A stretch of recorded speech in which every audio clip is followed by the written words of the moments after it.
All right, well, we've got draft ready for game number 3, ladies and gentlemen. It's Team Solomid and Cloud9 in the semifinals of our first week of 2017 Spring Split for the Vainglory 8.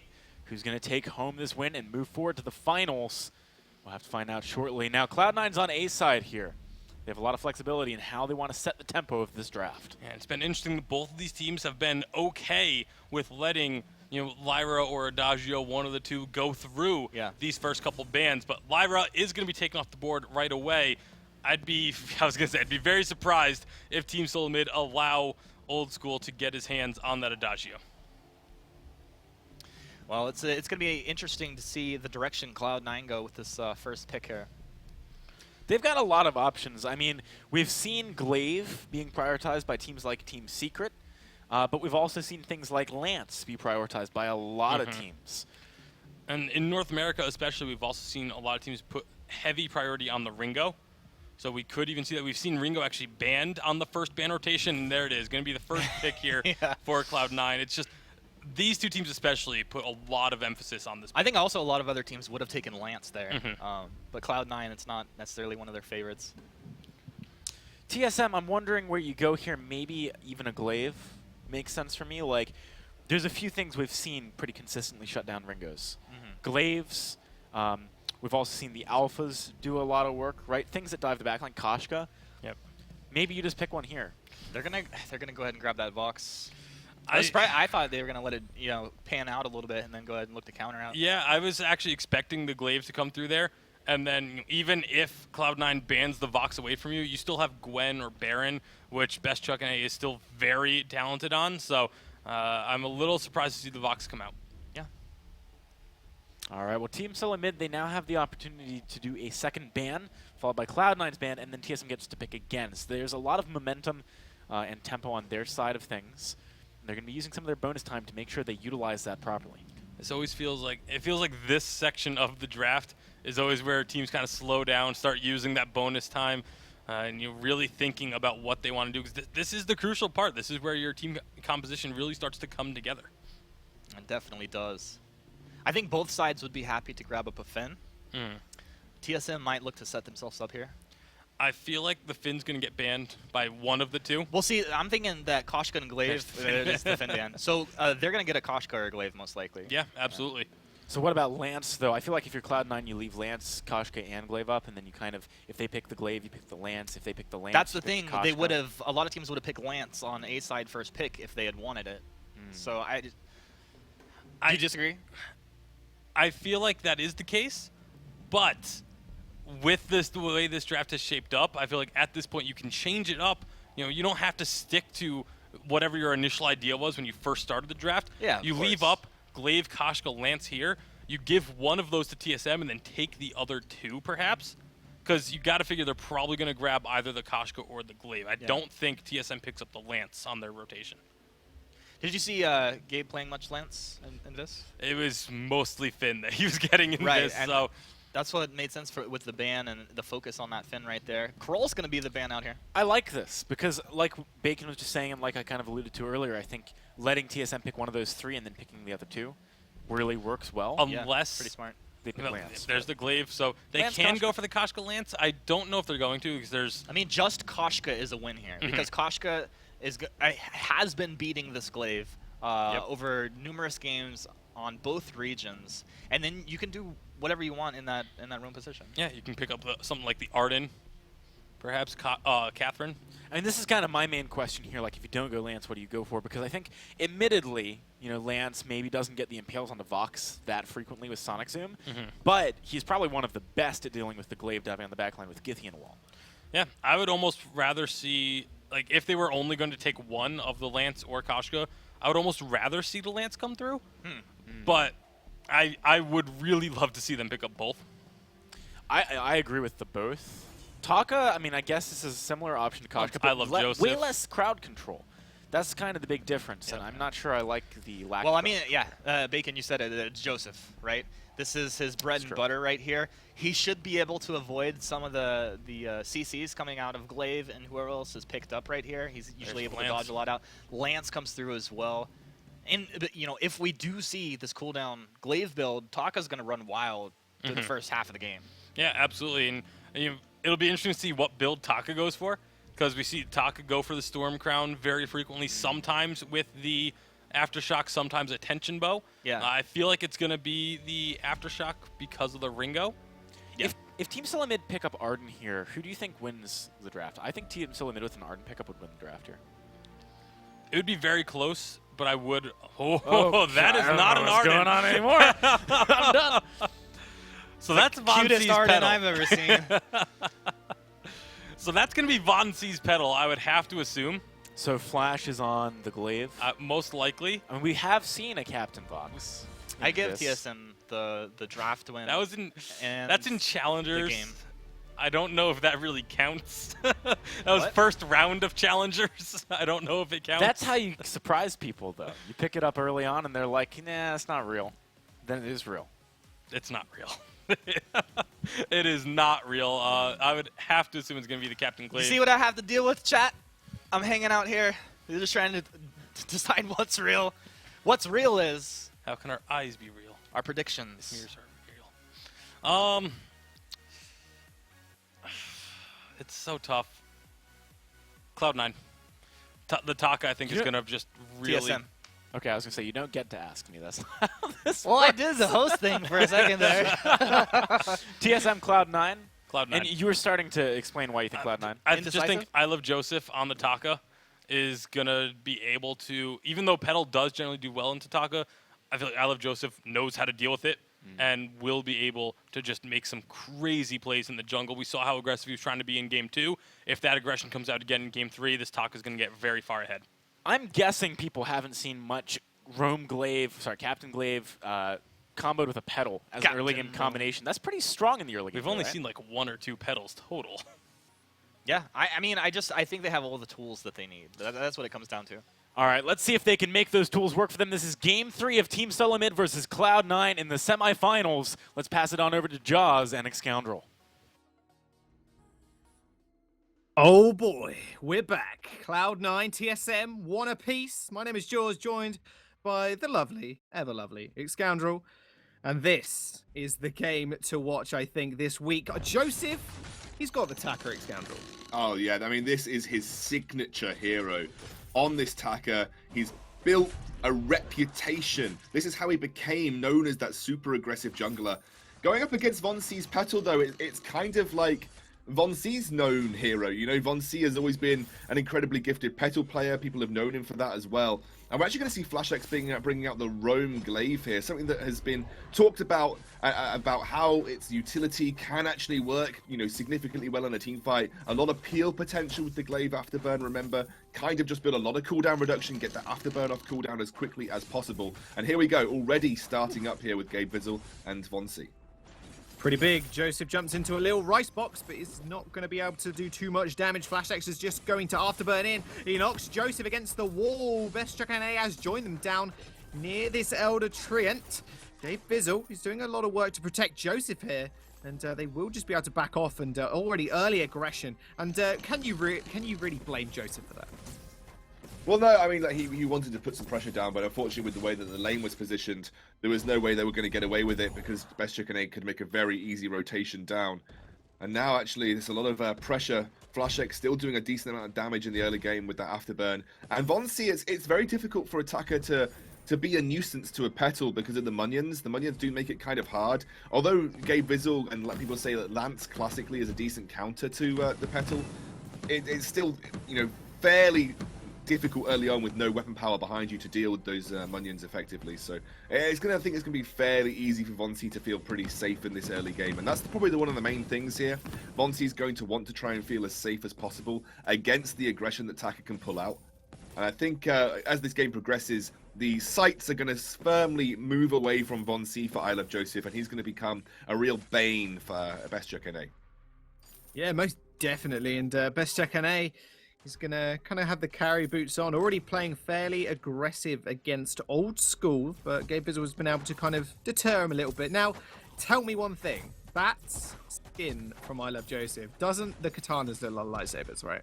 It's not just me. I kind of feel like that's the point, though. Yeah, same. I just think that, like, maybe that's actually the point. But yeah, that skin is easily the best Taka skin because he goes into a little like takeaway rice box as well. It's awesome. Yeah, I think this Taka skin's amazing. But I love Joseph now. Got the. Oh, hang on a minute. Githian wall and into the Impale onto the Battle. Von C taking a lot of damage. Stealth coming up from Joseph. He knows the limits of this hero, but maybe too much so. Best chunk out is going to come down. Blinking health bars from Cloud9. Joseph's going to go really low. Almost going to go down. One more Munyon hit will do it. Von C picks up the kill, and Old School is going to go down as well. Von C picking up a double kill this early on a Petal no less. Actually, wait a second. Gabe Vizzle, is he going to get out? I think he is. Von C, this is going to be a very, very easy early game for him. Yeah, and that's exactly the kind of start that you want as a Petal versus attacker. Excellent, excellent pressure being put out by him there. I've got to hang question as to, Taka is great at being aggressive, but against Petal it is difficult. You have so many damage sources to worry about. You don't have the ability to take out those Munions very effectively. And one of the major worries that I have is I love Joseph realistically probably wanted to stay even or if not slightly ahead to when he gets to level 6, where we know that I love Joseph can make some serious magic happen with this Taka. And I think you need level 6 to, you know, effectively pressure a Petal easily. TSM Flash X does manage to get away with the afterburn. But now that he's behind, it might be even more difficult for him to do so. He's actually going to be roaming with the team right now to be as aggressive as possible. Yeah, exactly that. He just needs someone else to kind of help him engage, and that's definitely what Gabe Vizzle is all about. Double fountain? Not double fountain. Well, 2 fountains are picked up. Flash X is going to pick up his Gabe Vizzle's as well, so nice little power spike around the 4-minute 45-second mark. Not too bad whatsoever, but doesn't like TSM are just inching ahead in gold at the moment. 1,000 gold. They always just seem to be kind of pushing the boundary of that gold, and I want to know why. Well, why do they have gold?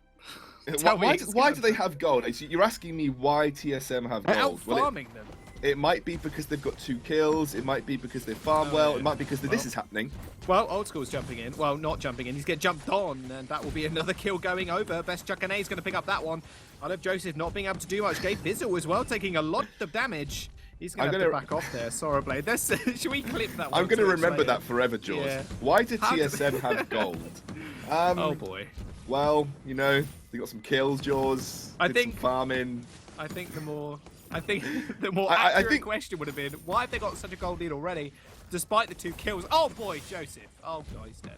All yeah, right, great reposition there by Flash X. And obviously, Von C now level 6, has those exploding Munions to deal damage and heal his teammates. Also picked up the Frostbird as well, so against the immobile targets of Ringo, against Taka, that's going to effectively slow him down to no end. That's a really good item for Von C to have hit this early into the game. It's going to make I Love Joseph's job a lot harder, especially as I Love Joseph now has the Storm Crown. Realistically, Storm Crown is great, but it's meant for a CP Taka to help you farm the jungle a little bit more effectively, get some cooldowns early on. Obviously, the Chitin stacks do end up, the key stacks do end up staying up a little bit longer this update. So update 2.2, I believe, extended the Taka key stacks by 1 second, so you get the extra cooldown reduction for a little bit longer.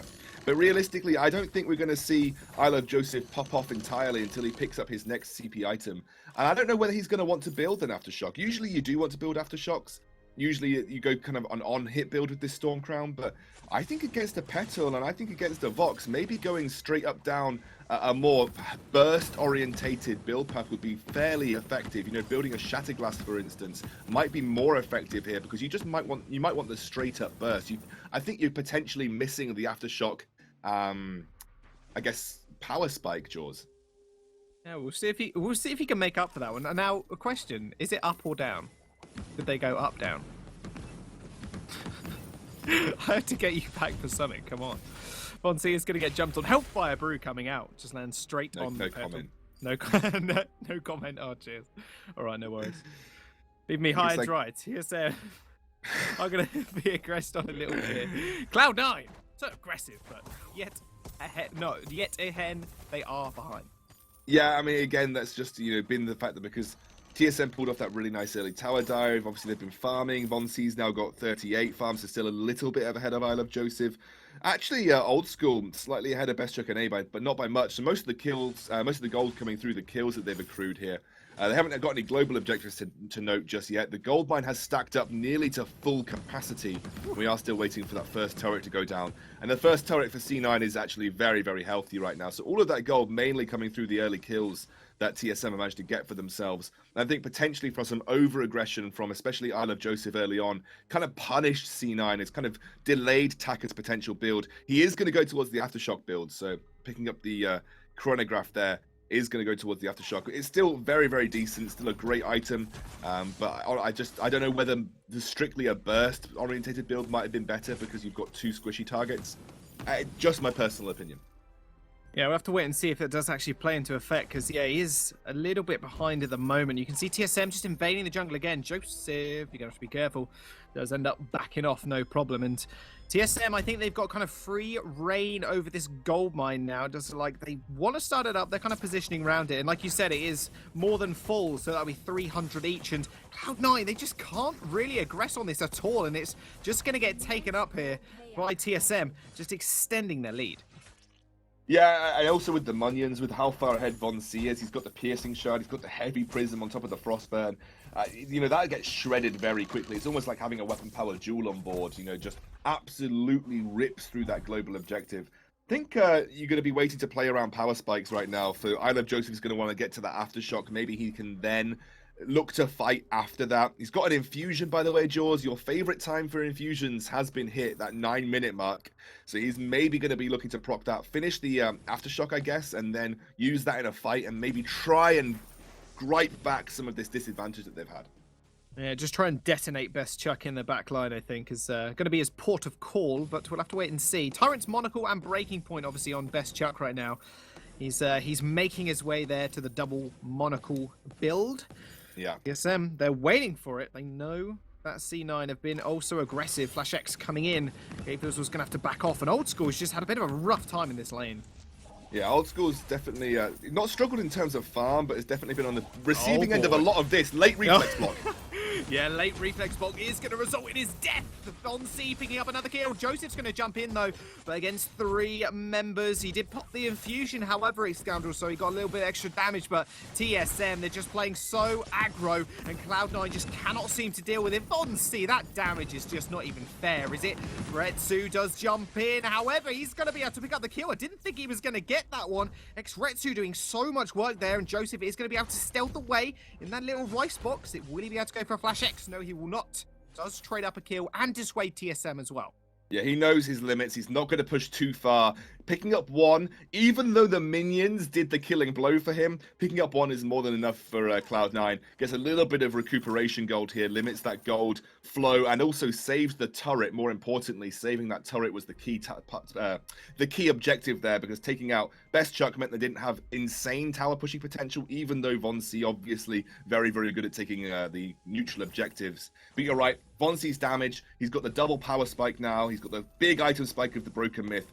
It isn't fair, Jaws. I completely agree. Petal is broken.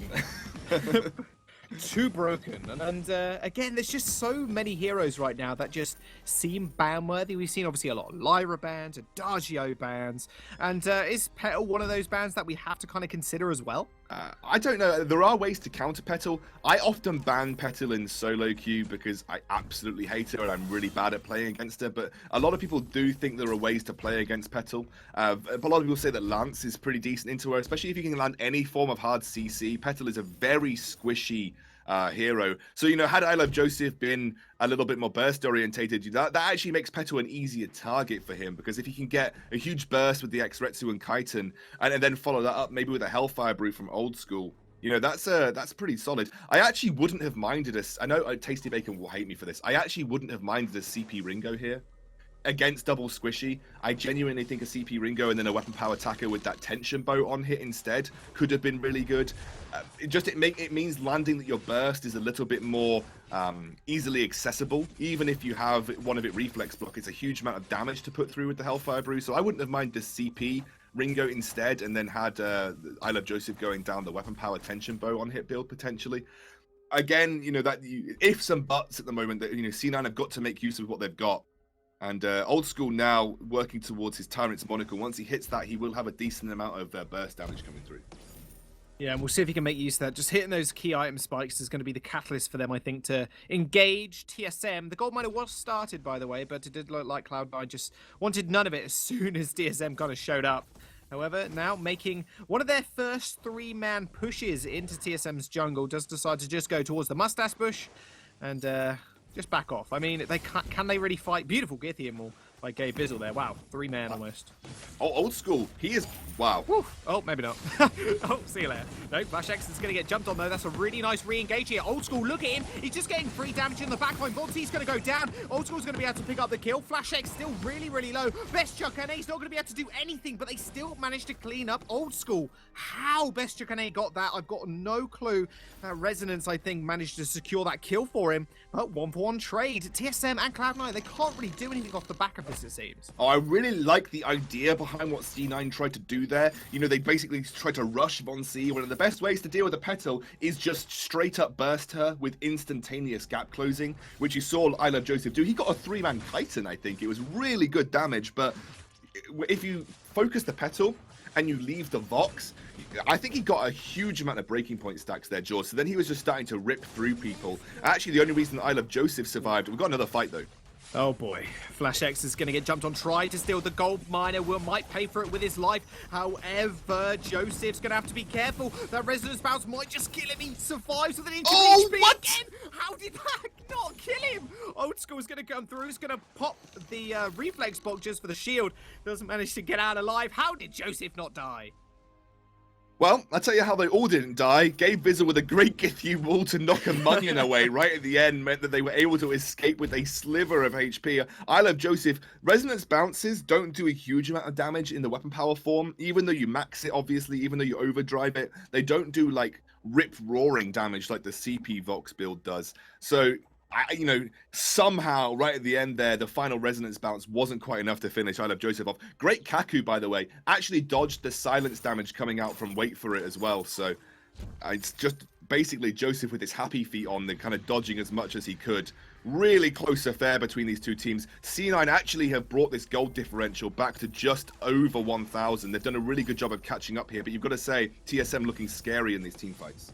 Yeah, they really are. Just as soon as Flash X engages, no matter who it is, it seems, he manages to knock back with the afterburn. Like, they're going to go down. Hellfire Brew does come out, lands on Best Chuck. Does use the reflex block, however. Takes a little bit of damage still, but still going to be able to get that away. And wow, double Aegis Spy as well for the side of TSM. They're ready for a fight. They're ready for it indeed. Old School gets knocked in straight to the turret. Gabe Bizzle's in the front lines. Going to have to boot this away. Retsu back on the back line though. Joseph is in a lot of trouble. Put himself completely out of position. Ends up getting taken down by Best Chuck and A. They're just going to follow this one up. Old School just popping the reflex block in time. Double kill comes through for Best Chuck. The turret goes down as well. And TSM still yet again on the front foot. And finally get the first structure of the game. They get that first turret at 16 minutes and then follow up with the Kraken as well. TSM looking really good. Yeah, you're right. I Love Joseph really put himself out of position there. I think the idea was to put pressure onto Best Chuck and A on Von C, but they dialed back really well. And Flash X was just able to deal with both Old School and Gabe Bizzle in the front line by himself, and then get out after they dealt with the threat of I Love Joseph. Once I Love Joseph is down, realistically, Von C has absolutely nothing to worry about because he's got that Frostburn. It's going to be very hard for Ringo to actually get within range to land damage. So, you know, once I Love Joseph is dead, there isn't too many worries for TSM, and I think that'll be their main target. Flash X, obviously, you can see investing into huge amounts of scout traps, huge amounts of flares. He just wants to make sure he keeps eyes on I Love Joseph at all times. Yeah, you got to make sure he doesn't get on your back line, and the Kraken obviously has been unleashed. TSM knocking on the base doors of Cloud9. A turret does fall. It does look like they might just want to leave this one though. However, re-engaging. Joseph is going to get taken a little bit lower. Gabe Bizzle comes in with the double root. Best Chuck and A's going really low here. Joseph's going to come in. Will he be able to get the kill? I'm not sure he will. Flash X still deterring him, and Von C on the sidelines as well. Does manage to get the healing from the Munions. Doesn't make it a kill going over to Cloud9. They do, however, get dissuaded. They are going to be able to take out the Kraken just before that turret goes down. And really nice engagement there from Cloud9. They do, however, sacrifice a turret. One turret, though, for Kraken is great. That's a trade I would take every day. You get 500, they get 300. Pure math says that you win. But obviously with Kraken being off the board, it does basically make it harder for you to push in. So all C9 have done here is given themselves more time to find a team fight that suits them, to be able to then capitalize off the back of a good team fight and try and pressure TSM. TSM, I think, were lucky to escape there, but realistically, I still feel like they are in control of this game. I know Joseph's gone for the Atlas Pauldrons now, so I think you can expect that his ex-Retsu target is more likely to be Best Chuck NA than it is to be Von C, because he's going to want to land the Atlas Pauldrons. He's going to want to slow the breaking point stack of Best Chuck NA. Look at this, though. This could be a big showdown. Double Death Bush. Yep, TSM. They're going to back off, though. Cloud9. They are going to send out the Hellfire Brew. Is going to land on Best Chuck. Yet again, just being reflex box, not a problem. And that was almost very, very scary for either team. Luckily, Gabe Vizzle had it in his head. He sent out a flare just to make sure he knew where TSM was. There's always the scary moment at this point in the game. 18 minutes. It's late game for sure right now. If you run into a very, very tanky Flash X, your carries are going to get afterburned. Yeah, absolutely. And also, Flash X actually hasn't got that much cooldown reduction. He's sitting at, I think, almost zero. I think he's sitting at 0 cooldown reduction. So just relying on the basic cooldowns coming out from the afterburn right there. But like you said, he is very tanky. He's all there for mobility. He's all there for just trying to be a disruption to the enemy team. So one afterburn is likely to be the big player in this team fight. And then he's going to be basically using the war treads to allow his team to reposition more effectively, because it's only tier 1 boots on Von C. So he's really not got a huge amount of movement speed. Whoa, that was a beautiful Gishium on Flash X after burned in. Githium walled away. Does it look like Joseph wants to look for something here? The not flashing health bars just yet from TSM. Wait for it, does come out from Best Chuck NA. I'm kind of curious to see what they're going to do here. Gabe is taking a little bit of damage. Hellfire Brew comes out. Joseph is going to jump in. TSM half HP bars now. It is all Cloud9's game to take. They are going to jump straight on top of literally everybody. Flash X is going to jump away though, and that is going to be... I got really excited. I didn't know what's going to happen, but Flash X gets away. And Cloud9, they're going to back off. However, Kraken on the board. I Love Joseph does what we kind of expect I Love Joseph to do from time to time. Kind of focuses in on trying to pick up a kill onto a target that isn't necessarily of great importance, but they did so much damage that they have been able to give him free time to this Kraken. And with that Storm Crown on I Love Joseph, that's going to go down very quickly. Best Chuck NA is going to be doing himself. I Love Joseph takes so much damage. Oh my goodness, that was so close. I don't know how he didn't go down there. The Kraken is going to get unleashed, but already TSM are damaging it. This could be a little bit of a problem for Cloud9. They do need to kind of retaliate here, and that's exactly what I Love Joseph wants to do. He's jumping onto Von C, but Flash X is in the back line, and Gabe Vizzle is going to go really low here. Old School can't really do anything at all. He just gets chased down, gunned down by Best Chuck NA. Gabe Vizzle, he gets afterburned straight into the wall, and Best Chuck NA is going to be able to follow that kill up. This might be the first turret for Cloud9, but TSM, they're going to be able to kill this Kraken almost for free. Yeah, they can't actually fully end the game because unfortunately off the back of that team fight, they still had to deal with the Kraken. But I don't know whether C9 had to do that. I think, do you know what, taking the Kraken at this point in the game, although you really want to capitalize on it, although you really want to search for some sort of siege, I actually think at this point, given how low you were, all you've done is stop TSM winning the game. And I think for Cloud9, that's great. Stopping TSM winning the game is better than TSM, you know, killing you and acing you after even if getting Kraken, then just racing your base down, especially at 21 minutes into the game. So if I was C9, I would have been happy to say, okay, we got Kraken. Yeah, okay, TSM might take it. They might get a big amount of chunk of gold from killing it. But what we have done is stop them from having something that can run down and completely crush us if they ended up picking it up themselves. So in that sense, it was a mini win for C9 because it meant that they didn't lose the game. But they end up just trying to fight around it on low HP bars, and unfortunately, you know, you need to be on exactly level HP heading into a full-on brawl at this stage in the game, otherwise you're just going to lose. Yeah, and that's it. Well, that's exactly what TSM kind of looked to do in that last fight, right? They just kind of poked out with Best Chuck NA's damage, obviously Von C's as well, and then they just kind of re-engaged and killed the rest of Cloud9 off. And Excoundrel, we got to remember that tier 3 turret is at like no HP. That's going to be a couple of seconds for Best Chuck NA or Von C to take down, and that's so scary for Cloud9. Yeah, I mean, that's exactly it, because if Cloud9 make one wrong move right now, even if they get Kraken, TSM with this Vox are going to be able to rush down that base. They're going to be able to take every single turret left standing, and then eventually the Vein Crystal as well. So I think, this is why Cloud9 are playing this very, very carefully. Old School as well is probably going to be getting out damaged at this point in time, especially as the team fights extend on. This item build on Vox just makes it very difficult to keep up with him as team fights progress. So Old School's going to have to be very careful. Here comes the Hellfire Brew. Hellfire Brew does come out, lands onto Von C. That's about a third of his HP down. Joseph's going to jump in, though, continuing the pursuit. Gay Visual's going to jump in as well. Flash X says get the Immort. However, this is the damage we were talking about. There goes Old School. Can he actually be a meaningful force in this fight? It looks like he can, but Best Tracker is going to pick up 1 kill. No! What is happening? TSM, they pick up a double kill and an ace. This could be it. That turret's on no HP, Scoundrel. They could have just ended the game. They are going to end the game right now, and unfortunately, that was just a sad story of the fact that TSM just have more damage. They've got a 3-item spike Vox. The Breaking Point double Tyrant's Monocle out-damages Ringo with just the 3 damage items. They've got Von C, who picked up the Eve of Harvest, going up against just a Stormcrown Aftershock Taka. What are you expecting to kill in the late game with just a Stormcrown and Aftershock? I can guarantee you it's not very much, especially against someone like Flash X who controls vision so well. Look at this, TSM. They sweep aside C9 in this final game. It was a long fought one, Jaws, but they made it look easy. Whoa, they really did, and look at the deaths as well.